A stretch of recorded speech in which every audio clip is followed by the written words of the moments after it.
Hello everyone, नमस्कार, happy new year. आज के द हिंदू की शुरुआत होती है इंदौर की एक दुखद ट्रेजेडी से, जहां पर कंटामिनेटेड वाटर कंजप्शन के कारण कुछ लोगों की जान चली गई। यह एक गवर्नेंस फेल्योर है एंड एडमिनिस्ट्रेशन के रिएक्टिव अप्रोच को दिखाता है। इस न्यूज़ को एक केस स्टडी के रूप में पढ़ेंगे। सोचिए, अगर आप वहाँ के आईएएस ऑफिसर होते, डिस्ट्रिक्ट मजिस्ट्रेट होते, तो आपके पास कौन सा इथिकल डिलेमा होता और क्या अप्रोच लेते? ट्रूथ बेस्ड अकाउंटेबिलिटी, रिस्पॉन्सिबिलिटी या फिर image management, rule based procedure को फॉलो करना या फिर compassionate governance. Second, economics related, Vodafone idea का एजीआर इशू क्या है, होल कहानी को कवर करेंगे। देन गिग वर्कर्स का प्रोटेस्ट एंड कुछ उनको इंसेंटिव मिला है। एमोनियम नाइट्रेट क्या है, बार बार न्यूज में आ रहा है। उसके बाद एस सोमनाथ, जो कि फॉर्मर चेयरमैन ऑफ इसरो रह चुके हैं, उनका एक वेरी इंपॉर्टेंट एडिटोरियल है। इसमें इंडिया का स्पेस साइंस में बढ़ता डोमिनेंस, उसका जर्नी इंपॉर्टेंस को दिखाता है। Next we will see 4 labour code, उसके कुछ पॉइंट्स को नोट डाउन करेंगे। And the most important for prelims की आरबीआई का फाइनेंशियल स्टेबिलिटी रिपोर्ट पब्लिश हुआ है, उसके कुछ पॉइंट्स। एफआईआई का exit from the Indian market, FDI and FII का डिफरेंस क्या होता है। And the most important for mains economics perspective कि मार्केट एक्सेस स्कीम क्या है एक्सपोर्ट प्रमोशन मिशन के तहत, जिसका एक इंपॉर्टेंट रोल रहने वाला है इंडिया का एफडीआई यूटिलाइजेशन में, एक्सपोर्ट को बूस्ट करने में, मेक इन इंडिया को बूस्ट करने में। Then after we will see Myanmar and again related to ants, bee and wasps. Bar bar environment में इससे रिलेटेड क्वेश्चन पूछता है। And the last, India rice export नहीं कर रहा है बल्कि अपना ग्राउंड वाटर को एक्सपोर्ट कर रहा है। That's all for the today Hindu and keep that's limit your current affairs. केवल एक हिंदू फॉलो करें, 90% मेंस और 70% प्रीलिम्स कवर कर देगा। जो छूट गया इंपॉर्टेंट न्यूज़ तो लास्ट में किसी इंपॉर्टेंट मंथली मैगजीन्स या फिर वेबसाइट से कवर कर सकते हैं। Otherwise keep limited to 1 updated Hindu. And video के अंत तक बने रहें, लाइक करें, कमेंट करें, सब्सक्राइब करें for further motivation and improvement. Now starting with the first news and that is the Indore death related to contaminated water consumption. अभी तक डेथ टोल जो है वो 10 पहुंच चुका है due to consumption of the contaminated water. First we will see कि India एक वेलफेयर स्टेट है, डीपीएसपी आर्टिकल 38। वेलफेयर स्टेट में आपको सिटीजन के वेलफेयर के लिए आपको एक्शन लेना है, बट सर्विस डिलीवरी करना है, education, health, drinking water. Drinking water is a basic component of removing poverty and basic welfare services. But आपको बस सर्विसेज नहीं करना है, बस क्वालिटी सर्विस देना है, and that is the important. Article 21 यहाँ पे फिर एक कवर आएगा, right to life. And right to life के अंदर right to health and safe drinking water भी है, जिसे सुप्रीम कोर्ट ने एक्सटेंड किया था। Safe drinking water is another right to life, article 21। यहाँ पे फेल्यूर है लोकल सेल्फ गवर्नमेंट का, 73rd and 74th amendment. Lack of accountability, कौन इसके लिए अकाउंटेबिलिटी लेगा। सेकेंड एआरसी का आउटकम बेस्ड गवर्नेंस होनी चाहिए एंड सिटीजन सेंट्रिक एडमिनिस्ट्रेशन। वही आउटकम बेस्ड गवर्नेंस मतलब quality delivery of the welfare services and citizen centric administration. ऐसा एडमिनिस्ट्रेशन जो सिटीजन को कोर में रखे और कोर में रखकर पॉलिसी फॉर्मुलेट करे और उसे इंप्लीमेंट करे। Such incidents Erode the trust in the state and institutional weakness को शो करता है। रीजंस क्या होते हैं उसके, ageing pipeline, leakage, cross contaminated with sewage, सही से उसका इंस्पेक्शन नहीं करना, मेंटेनेंस नहीं करना। अर्बन लोकल बॉडीज का कैपेसिटी कम है, मैन पावर कम है, क्योंकि कैपेसिटी बिल्डिंग नहीं किया गया है अर्बन लोकल बॉडीज का। They need fund, functionaries and function. ना तो उन्हें फंड की भी कमी है, फंक्शनरी का भी कमी है, फंक्शन भी उन्हें रोक दिया जाता है। नाउ केस स्टडी देखते हैं। In the wake of death caused by contaminated municipal drinking water in an urban area, critically examine the ethical responsibility of district magistrate. How should an administrator balance accountability, compassion and rule based governance in such a public health crisis. इसमें ethics का GS4 का question है।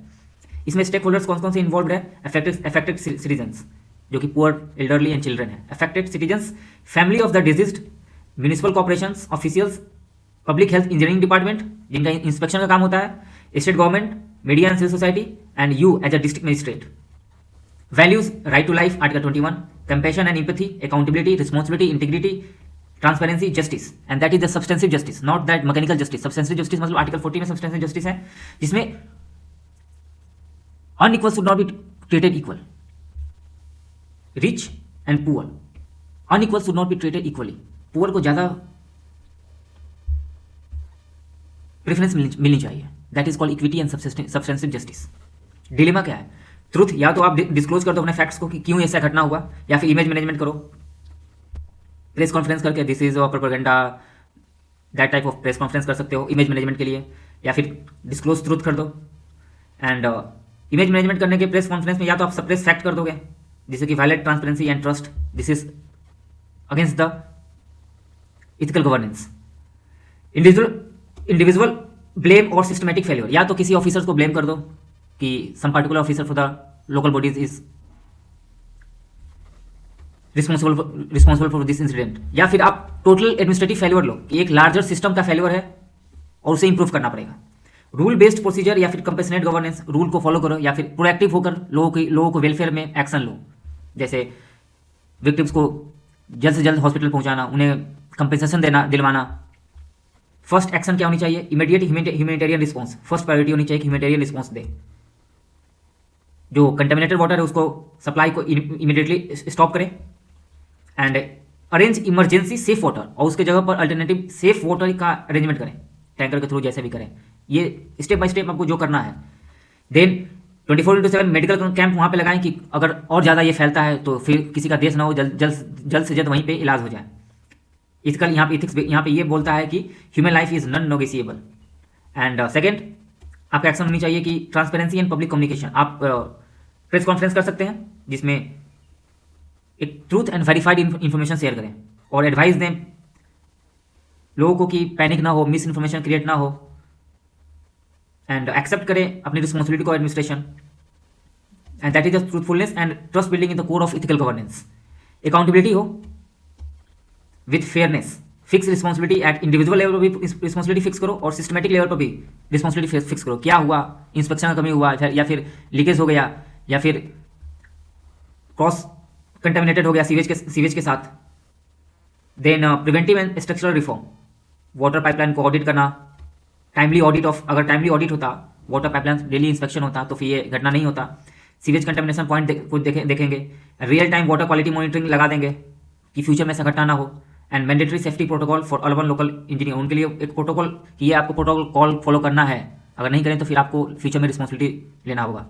Strengthen coordination between health and municipal bodies and institutional and ethical governance.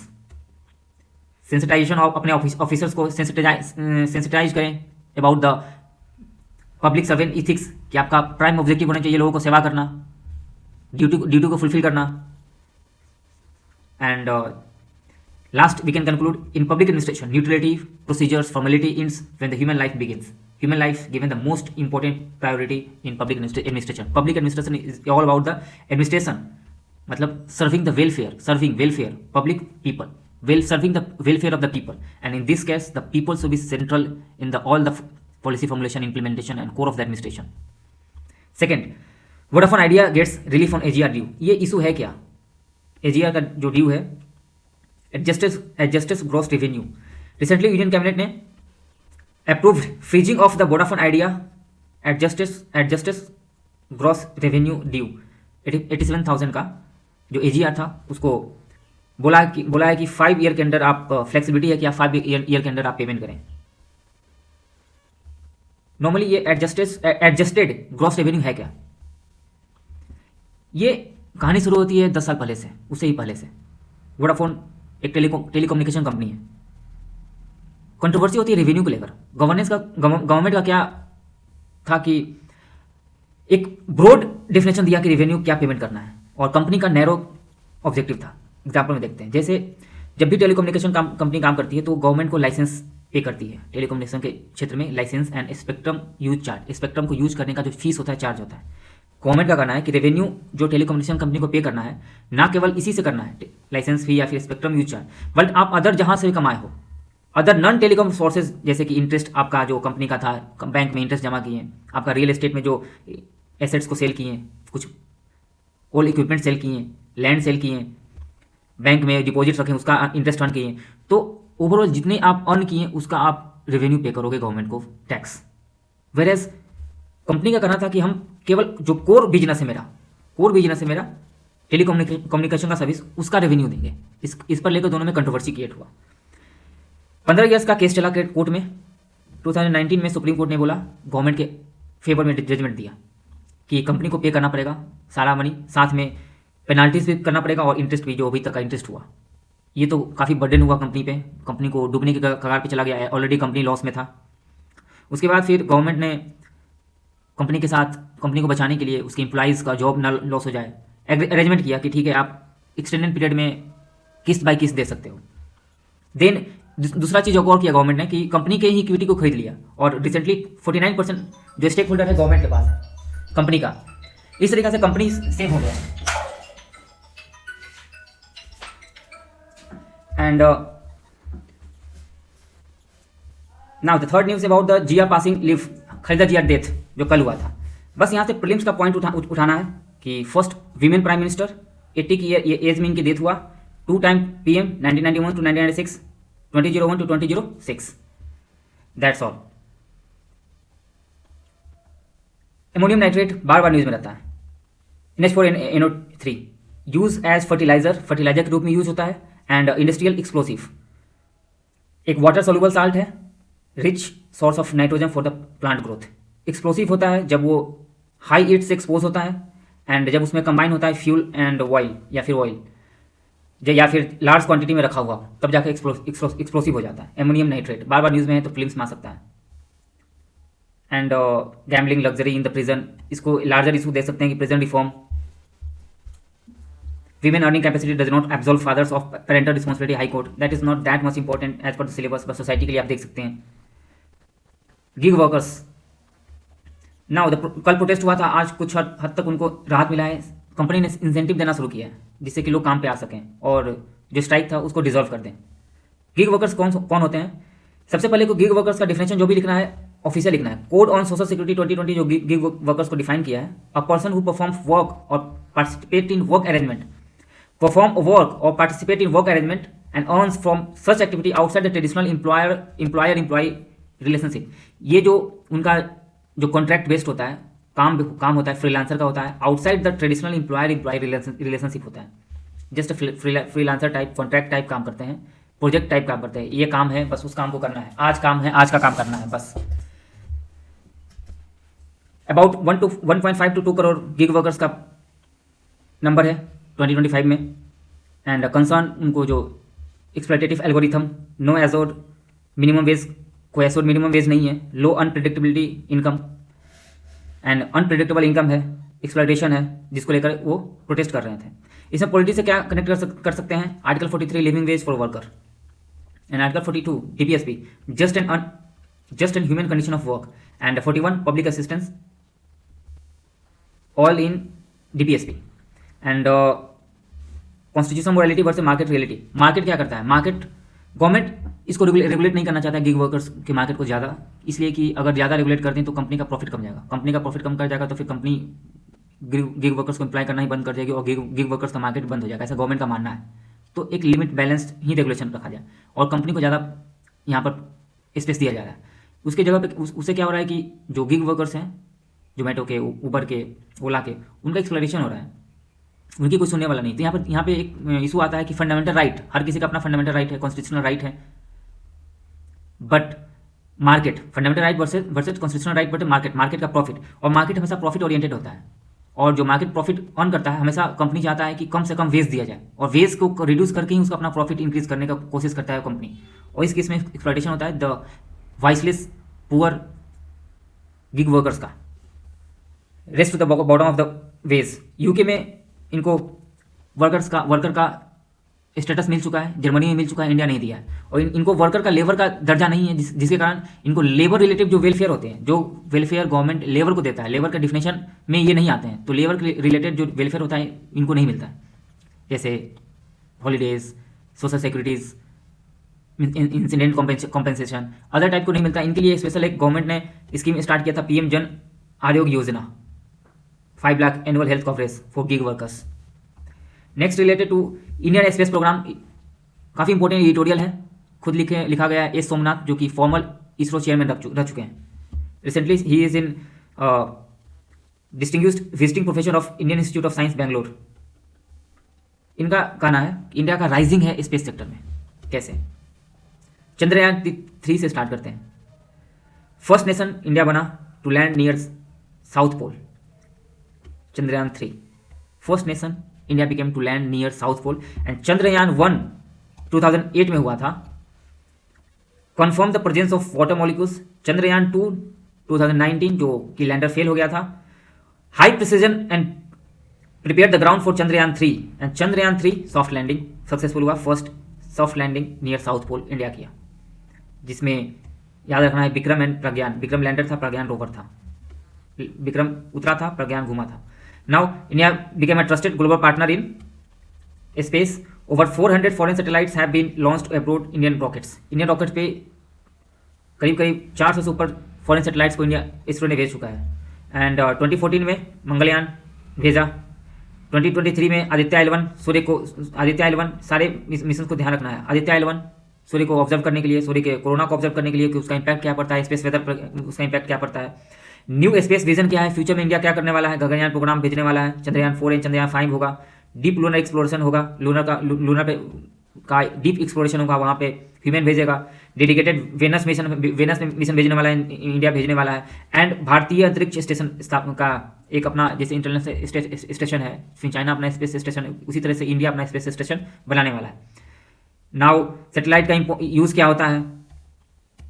Satellite delivery warning, disaster related warning को satellite देता है, early warning देता है. Fisherman को गाइड करता है ओशियन में. Assess crop yield and insurance claims and enhance railway safety. Powered geospatial backbone of the PM Gati Shakti. PM Gati शक्ति के जो भी इंटीग्रेटेड मास्टर प्लान होते हैं उसको इंटीग्रेट करने में काफ़ी हेल्पफुल होता है जियो स्ट्रेटेजिकली. साइंस एंड टेक को फिर जो भी एक्सप्लोरेशन होता है इस फील्ड में साइंस एंड टेक को बूस्ट मिलता है. New innovation and new technology का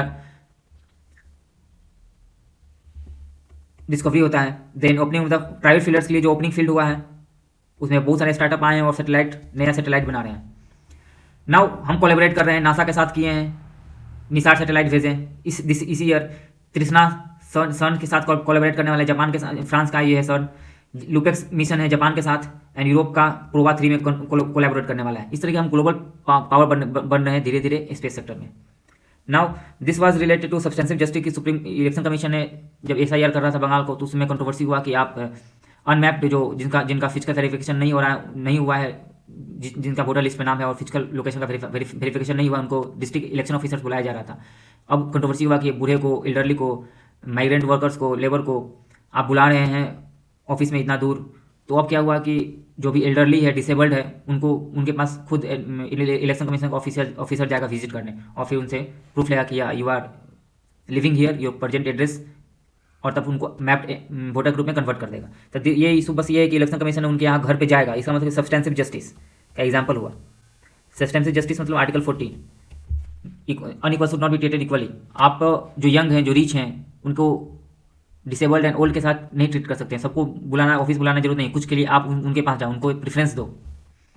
now this issue is not important and this is also not important. ये आप देख सकते हैं सोसाइटी के लिए, आपको अगर इंटरेस्ट हो के बहुत ज़्यादा पढ़ना है. फिर यहाँ पे एक मालदीव का रिक्वेस्ट है एयरपोर्ट अथॉरिटी को कि मेरे जो एयरपोर्ट है उसको डेवलप कर दीजिए. ये काफ़ी एनोमली है और बोल सकते हैं कि मिसनोमर की. आप कभी 10 साल पहले वहाँ पर GMR डेवलप कर रहा था, वहाँ पे GMR उस एयरपोर्ट को आज से 10 साल पहले डेवलप कर रहा था, जो कि एक पर एक वहाँ के गवर्नमेंट ने बोला कि आप जा सकते हैं. $511 मिलियन का इन्वेस्टमेंट हो रहा था एक पर एक. वहाँ के गवर्नमेंट बोला कि नहीं, आप नहीं करें, आप जाइए, छोड़ दीजिए. उसके बाद आप आज फिर से इतना साल बाद फिर से वापस मालदीव रिक्वेस्ट दे रहा है कि आप आइए और मेरा इन्वेस्टमेंट करके हमारे पोर्ट को डेवलप कीजिए. ये इंपॉर्टेंट रोल है. 4 लेबर कोड. 4 लेबर कोड में फर्स्ट लेबर कोड कौन सा है? Rule of code on wage. Second occupational safety and health and working condition code 2020. Third national social security board, sorry third है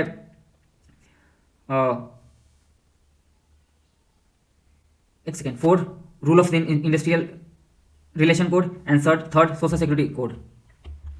third social security code, I have not written that.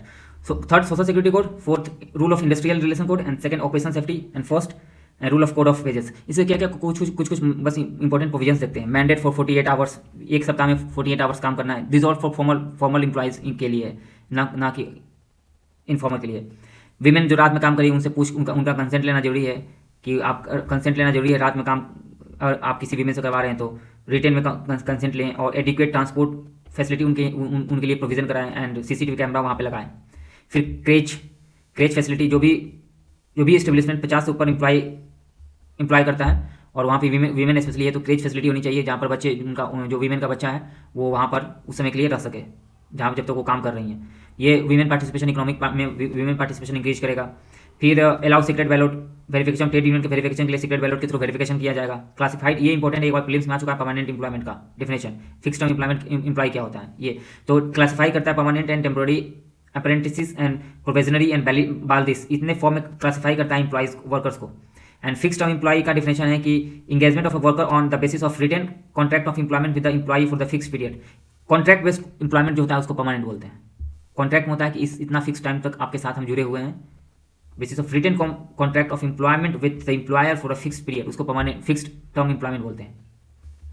Now rule of code of wages है minimum, इस important सबसे important है कि एक national floor wage का concept introduce किया है कि इससे ज़्यादा मिनिमम, इससे कम मिनिमम, कोई भी स्टेट इससे कम मिनिमम वेज नहीं रख सकता है। The minimum ways that is the national floor veg, national minimum wage होगा, मान लो 500 पर डे होगा या फिर 10,000 पर मंथ होगा, इससे कम कोई भी स्टेट या कोई भी इससे कम मिनिमम वेज नहीं रख सकता है।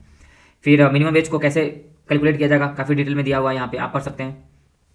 नेक्स्ट निमेसुलाइड क्या है, प्रीलिम्स में आ सकता है, जिसको बैन किया गया है 100 मीटर ऊपर से इसको यूज़ किया जा सकता है। नॉन स्टेरॉइड एंटी इन्फ्लेमेटरी, बहुत ज़्यादा दर्द हो गया, पेन किलर के रूप में इसको यूज़ किया जाता था, फीवर रिड्यूसिंग में भी इसको यूज़ किया जाता था, लेकिन लिवर टॉक्सिसिटी इससे होता है ज़्यादा ओवरडोज से, तो 100 mg से जो ऊपर का उसको बैन कर दिया गया है गवर्नमेंट ऑफ। निमेसुलाइड प्रीलिम्स के लिए इंपॉर्टेंट है। Now financial stability report government of RBI का है। फाइनेंशियल स्टेबिलिटी रिपोर्ट कौन पब्लिश करता है, आरबीआई। आरबीआई कहना है कि रिस्क अभी भी है, ग्लोबल कॉन्फ्लिक्ट का रिस्क है, अनसर्टेनिटी, यूनिलैटरल टैरिफ है, सप्लाई चेन डिसरप्शन है, ग्लोबल स्लोडाउन है, ग्लोबल इन्फ्लेशन है। Global slowdown and global inflation impact export को इंपैक्ट करता है। जब अगर ग्लोबल स्लोडाउन है, इन्फ्लेशन है, तो हमारा एक्सपोर्ट तो इंपैक्ट होगा ही होगा। अभी भी ग्लोबल पॉलिटिक्स है, ट्रेड वॉर है, टैरिफ इशूज है, वॉर है, ये रशिया यूक्रेन इजराइल में कभी हो सकता है। तो global is Iran China Taiwan, तो globe is passing through the very unpredictable and uncertain times, तो उसका इंपैक्ट हमारे डोमेस्टिक इंडस्ट्री पे हो सकता है। संजय मल्होत्रा आरबीआई गवर्नर है, प्रीलिम्स के लिए ध्यान रखना है। एंड कैपिटल, उसका इंपैक्ट क्या हो रहा है, कैपिटल आउटफ्लो हो रहा है। यहाँ देख सकते हैं कि एफआईआई फ्लू कर रहा है इंडियन मार्केट से, एक्सचेंज रेट पर प्रेशर पड़ रहा है और इंपॉर्टेंट इन्फ्लेशन आ रहा है, रुपीज डिप्रिसिएट हो रहा है। रेजिलियंट, फिर भी बोल रहे हैं, आरबीआई का रिपोर्ट बोलता है कि हमारा इकोनॉमी रेजिलियंट है। रेजिलियंट कैसे है, फाइनेंशियल स्टेबिलिटी है, इसलिए कि हमारा जो बैंकिंग सिस्टम है स्टेबल है, एनपीए कम हो गया है। एंड एनपीए कब है, नॉन परफॉर्मिंग एसेट्स मतलब कम है, इन्फ्लेशन कम है रिसेंटली। एंड रोबस्ट ग्रोथ हुआ है, क्वार्टर 2 में देखा गया कि 8.2% का ग्रोथ हुआ है, तो रोबस्ट ग्रोथ है। इस तरीके से हम बोल सकते हैं कि हम इंसुलेटेड हैं अदर ग्लोबल जो अनसर्टेनिटी से है, काफ़ी रेजिलियंट हमारा इकोनॉमी है। और मेरा जो डोमेस्टिक डिमांड है काफ़ी अच्छा है, क्यों, हायर ग्रोथ है, डिमांड बाय डोमेस्टिक डिमांड काफ़ी अच्छा है। Then FII exit India market से क्यों हो रहा है, जिसका इंपैक्ट हो रहा है डिप्रिसिएशन ऑफ रुपीज़, उसके कारण डिप्रिसिएशन ऑफ रुपीज़ हो रहा है। क्यों, क्योंकि एफआईआई जब अपने जो इंडियन स्टॉक्स को बेचते हैं रुपीज़ में, उसको कन्वर्ट करते हैं डॉलर में, डॉलर अपना बैग में रख के घर ले जाते हैं, तो डॉलर का डिमांड तो करते हैं, डॉलर का डिमांड करते हैं, तो मार्केट इंडियन मार्केट में डॉलर का डिमांड बढ़ता है, डॉलर का डिमांड बढ़ने से रुपीज़ से प्रेशर बढ़ता है और रुपीज़ घटता है। ये होता है रुपीज़ और डॉलर का अपना relationship.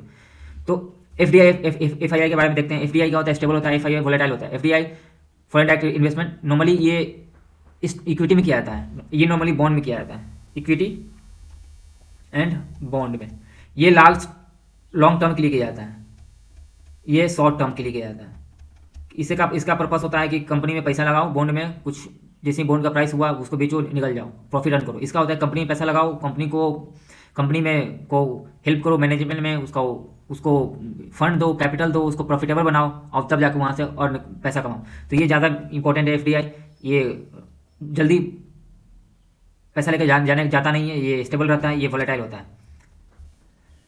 However India has a strong forex reserve, ठीक है, इंडिया के पास उसका वोलेटाइल से रुपीज़ से प्रेशर है, बट जिसका करंट अकाउंट डेफिसिट इंपैक्ट होता है। फिर भी इंडिया के पास फॉरेक्स रिजर्व काफ़ी अच्छा है, रेमिटेंस फ्लो काफ़ी अच्छा है, सर्विस एक्सपोर्ट हो रहा है, जो कि इनसे इंसुलेट करता है। नाउ द मोस्ट इंपॉर्टेंट है कि market access scheme of the export promotion mission, EPM jointly implemented by department of commerce, ministry of MSME and ministry of finance. 3 department of commerce, ministry of MSME and ministry of finance 3 मिलकर इसे implement करते हैं jointly in coordinated with the Indian mission abroad, मतलब जो MBC होते हैं, export promotion council and commodity board and other industry. इसका main purpose क्या होता है कि एक्सपोर्ट को बढ़ाएं। कैसे एसएमई को, एक्सपोर्टर्स को, टेक पार्टी उनको जो भी ट्रेवल फॉर में ट्रेवल करने जाते हैं, बायर सेलर जब मीटिंग होता है, जैसे ट्रेड मीटिंग उनको जाने में जो उनको फैसिलिटेट करता है, यहाँ जो ट्रेडर बायर का जो मीटिंग होता है उसको हेल्प करता है, उसको कंडक्ट करने में फाइनेंशियल सपोर्ट करता है, इंस्टीट्यूशनल सपोर्ट देता है कि वैसे वैसे आप ट्रेड फेयर कंडक्ट करें, ट्रेड फेयर में घूमने जाएं, जिससे कि आप बाहरी दुनिया से, बाहरी एक्सपोर्ट से आपका कनेक्शन बढ़ेगा, ग्लोबल वैल्यू चेन से इंटीग्रेटेड होगी। पहले क्या है ना कि गवर्नमेंट सब्सिडी देता था एक्सपोर्ट को इंक्रीज करने के लिए, एमएसएमई को या अदर इंडस्ट्रीज को। अब क्या है कि जब WTO का कॉन्सर्न हुआ कि आप सब्सिडी नहीं दे सकते, तो अब गवर्नमेंट इस तरीका से हेल्प करता है, अन फाइनेंशियल वे में हेल्प करता है, जिससे कि मार्केट एक्सेस हो। कैसे हेल्प करता है कि स्टैंडर्ड, क्वालिटी स्टैंडर्ड को मेंटेन करने में हेल्प करता है, सर्टिफिकेशन में हेल्प करता है कि फास्ट सर्टिफिकेशन हो जाए, कंप्लायंस कॉस्ट को रिड्यूस कर दिया उसमें हेल्प करता है, and the weak market intelligence, जो भी इंटेलिजेंस मतलब इन्फॉर्मेशन देना मार्केट के बारे में कि कहाँ पर क्या डिमांड है, किस गुड्स का डिमांड है, किस टाइप का गुड्स का डिमांड है, इस तरीके से इस इन्फॉर्मेशन को डिस्ट्रीमिनेट करता है अपने लोकल एक्सपोर्टर्स को। ब्रांडिंग में हेल्प करता है, लॉजिस्टिक में हेल्प करता है, रेगुलेटरी एक्सेस में हेल्प करता है। इस तरीके से एमएसएमई को, इंडस्ट्रीज को, एक्सपोर्ट बॉडी को हेल्प करके उनको मार्केट एक्सेस दिलवाता है, और एक्सपोर्टर को सपोर्ट करता है कि ग्लोबली मार्केट में अपने आप को इंटीग्रेट कर लें, हाई क्वालिटी प्रोवाइड करें, स्टैंडर्ड क्वालिटी प्रोवाइड करें लोगों को। और in this way it has government itself has shift from export subsidy, पहले एक्सपोर्ट सब्सिडी देता है, अब एक्सपोर्ट फैसिलिटेशन करता है, अब फैसिलिटेट करता है कि अदर तरीका से हेल्प करता है जिससे कि एक्सपोर्ट हो। इससे क्या होगा, एक्सपोर्ट लेड ग्रोथ होगा, बूस्ट मेक इन इंडिया मिलेगा, डोमेस्टिक मैन्युफैक्चरिंग होगा, जॉब ग्रोथ होगा। ये 2025 में 26 में इसे यूनियन बजट में इसे अनाउंस किया गया था। 25,000 करोड़ का इसका आउटले है 5 साल तक के लिए। इंडिया एक्सपोर्ट इकोसिस्टम को स्ट्रेंथन करना, एमएसएमई को कॉम्पिटिटिवनेस को इंक्रीज करना। इसके साथ साथ और हम क्या कर सकते हैं कि एमएसएमई को स्किल बेस्ड बनाएं, उसको फाइनेंस दे, फंड करें, रिसर्च एंड डेवलपमेंट में ज़्यादा पैसा खर्च करें। नेक्स्ट म्यांमार का इलेक्शन के बारे में थोड़ा है कि म्यांमार में इलेक्शन जनता गवर्नमेंट जो मिलिट्री गवर्नमेंट है वहाँ का इलेक्शन करवा कर अपने आप को लेजिटिमेट करने की कोशिश कर रही है। मतलब लेजिटिमेट मतलब कि यस हम भी डेमोक्रेसी है, हमको भी लेजिटिमेसी होनी चाहिए। उसका स्टोरी क्या है कि 2021 में कूप हुआ म्यांमार में, इलेक्टेड गवर्नमेंट जो अन सान सू की था उसको ओवरथ्रो कर दिया गया, प्रोटेस्ट हुआ, वायलेंस हुआ, सिविल वॉर हुआ, इंस्टेबिलिटी आया 90, फिर अब जाके 2025 में सिविल वॉर हुआ, इंस्टेबिलिटी हुआ, अब जाके इलेक्शन करवाया जा रहा है कि लेजिटिमेसी हो जाए। But this election is not legitimate, क्योंकि लेवल प्लेइंग फील्ड नहीं है, कोई इंडिपेंडेंट मीडिया नहीं है वहाँ पे, अंडर आर्मी सुपरविजन इलेक्शन हो रहा है। इंडिया और म्यांमार के अगर लार्जर इसको देखा जाए तो हमेशा देखना कि इस एक्ट इस पॉलिसी के तहत आता है म्यांमार। प्रैग्मेटिक इंगेजमेंट कर रहे हैं हम, pragmatic engagement world gateway to Asian, connectivity में कौन कौन सी कनेक्टिविटी है म्यांमार के साथ, कलादार मल्टी मोडल ट्रांसपोर्ट है, इंडिया म्यांमार थाईलैंड है भाई, 2 कनेक्टिविटी है जो कि हमारे एशियन के साथ हमारा म्यांमार कनेक्टिविटी स्ट्रेंथन करेगा। नॉर्थ इसका नेगेटिव इंपैक्ट हो सकता है म्यांमार का, नॉर्थ ईस्ट में इंसर्जेंसी में भी हेल्प करता है, आर्मी सपोर्ट करता है कि अगर उस साइड बॉर्डर के उस साइड अगर नॉर्थ ईस्ट में इंसर्जेंसी होता है तो कभी कभी आर्मी बॉर्डर के उस पार जाके ऑपरेशन करती है, आर्मी कुछ बोलता नहीं है।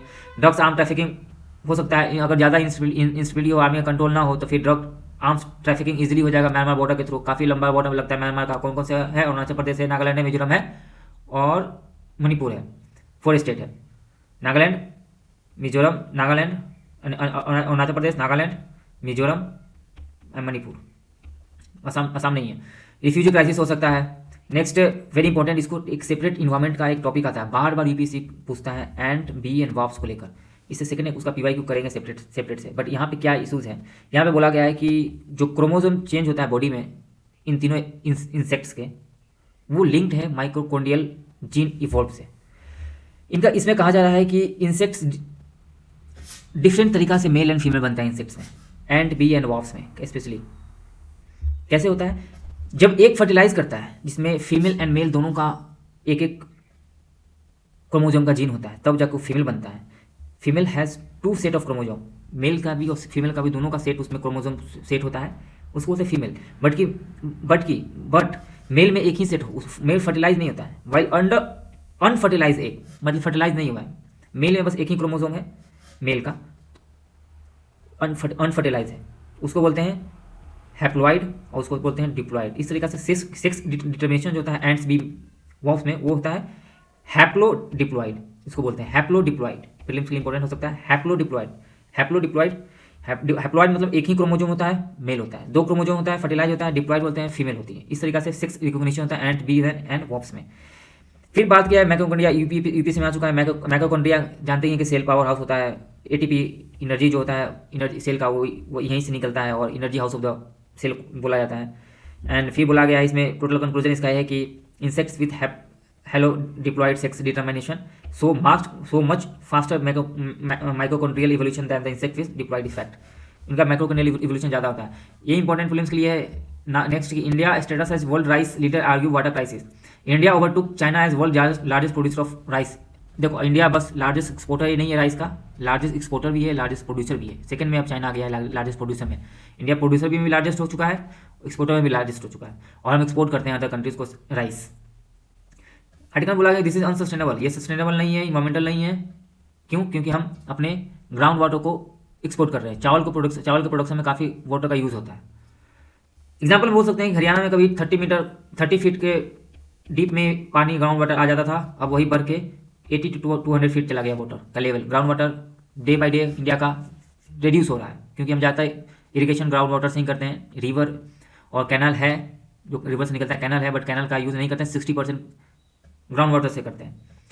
चावल का प्रोडक्शन का रीज़न है कि सब्सिडी देता है एमएसपी चावल के लिए है, तो it incentivise rice cultivation. Government खुद राइस कल्टिवेशन के लिए इंसेंटिवाइज करता है सब्सिडी एमएसपी के थ्रू। तो कंक्लूजन ये है कि हम अपने वाटर को एक्सपोर्ट कर रहे हैं, प्रेशियस वाटर को, प्रेशियस ग्राउंड वाटर को एक्सपोर्ट कर रहे हैं। This is not sustainable.